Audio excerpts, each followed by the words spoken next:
এটি তাহার বড় গোলাভালা। নীলাদ্রি তোমার নায়র নিতে এলো, নীলাটাই চলেছে ঘাটে। নীলাদ্রি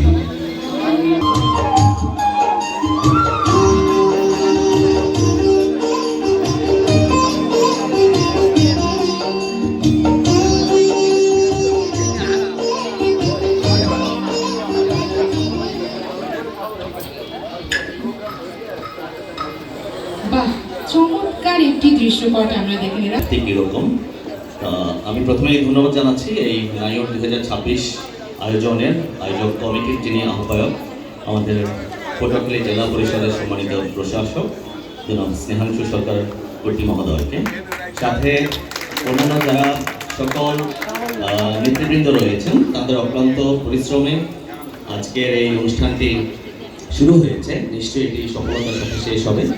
তো সকলকে আমি ধন্যবাদ জানাচ্ছি। আরও ধন্যবাদ জানাই আমি শিল্পকলা জেলা শিল্পকলা একাডেমি কালচারাল অফিসার সহ তার পুরো টিমকে, আর পুলিশ সুপার মহোদয় আছেন এবং যারা বিশেষ করে যাদের উদ্দেশ্যে উৎসর্গীকৃত এই অনুষ্ঠানটি, সকল কন্যা সন্তানের মাতা পিতা সকলকে আমি সাধুবাদ জানাই। সকলের জন্য শুভকামনা রইল।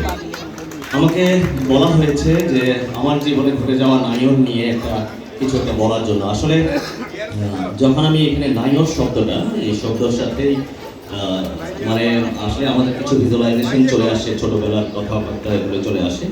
অনেক আগে নায়রী বা নায়র নামে একটা নাটক দেখেছিলাম, সেখানে বিপাশা হায়াত, উনি অভিনেত্রী বিপাশা হায়াত অভিনয় করেছিলেন আমাদের সময়কালের ক্রেজ যারা ছিলেন আর কি, আমাদের ছেলেদের জন্য।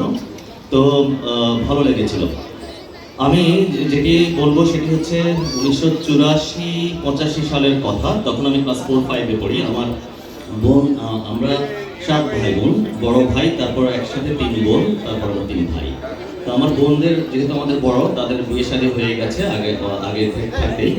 তো আমার এক বোনের বিয়ে হয়েছে স্কুলে ক্লাস 10-এ থাকতে, এসএসসি পরীক্ষার আগে। তো যাই হোক, তো উনি পরেও পড়াশোনা কন্টিনিউ করেছেন অবশ্য। তো আমি দেখতাম, আমি গ্রামে বড় হয়েছি, সেখানে দেখতাম যে একটা বিষয়, ওনারা আসতেন অনেকদিন পর। তখন কিন্তু এরকম মোবাইল ফোন ছিল না, ইন্টারনেট ছিল না, এটা তো আমরা জানি। রাস্তাঘাটও অত ভালো ছিল না, তারপর গাড়ি ঘোড়ার অত প্রচলন ছিল না। ইভেন রিক্সায় করেই দেখা যেত যে অনেক দূর পর্যন্ত একসাথে, মানে রিজার্ভ একটা রিক্সা, সেটাতে চলে যেত আর কি। তো আসলে পরে বেশ কয়েকদিন থাকতেন। এরপর যাওয়ার সময় তাদের যে দুঃখটা কান্না, যে মাকে ছেড়ে যাওয়া, মাকে জড়িয়ে ধরে, একটু আগে যে ভিজুয়ালাইজেশনটা এগুলো পোর্ট্রে করা হয়েছিল, বিয়ের পরে যখন চলে যাচ্ছে, ফিরে যেতে গিয়ে আবার চলে যাওয়ার সময় আবার ফিরে এসেছে, বাবাকে ধরে কান্নাকাটি করছে, এরকমই একটু কান্নাকাটি। আমরা সবাই কিন্তু কান্নাকাটি করতাম সেই কান্না দেখে। আর আরেকটা জিনিস দেখতাম যে তখন তো ইলেকট্রিসিটি ছিল না, 1985 সালের কথা বলছি, গ্রামের কথা। তো ইলেকট্রিসিটি ছিল না, ফ্রিজের তো প্রশ্নই আসে না। তো গরু কোরবানি দিলে মায়েদের খুব কষ্ট হতো। দেখতাম যে বড় বড় ডেক্সিতে করে সেগুলো প্রথম দিকে 2বার চাল দিতে, পরে একবার, তো শেষ তো হয়ে যেত। কিন্তু আশায় থাকতো একটা নির্দিষ্ট পোর্শন মাংস রেখে দেওয়া হতো যে আমার মেয়ে আসবে, তার জন্য আমি রেখে দিচ্ছি এটা জাল দিতে পরে 2 দিন পর জাল, কিন্তু ওরা আসে না, কথা দিয়েও কথা রাখে না যে আসবে, হ্যাঁ অমুক দিন যাবে, তমুক দিন যাবে। তো একটা পর্যায়ে সেটা এখন যে কালাভুনা আছে, এটা শক্ত ঘাসা না, এটা সংস্করণ সেটাই রূপান্তরিত হতো। আমরা নিয়ে কিন্তু খেতাম, পকেটে নিয়ে কিন্তু হাঁটতে খেতাম সেটা।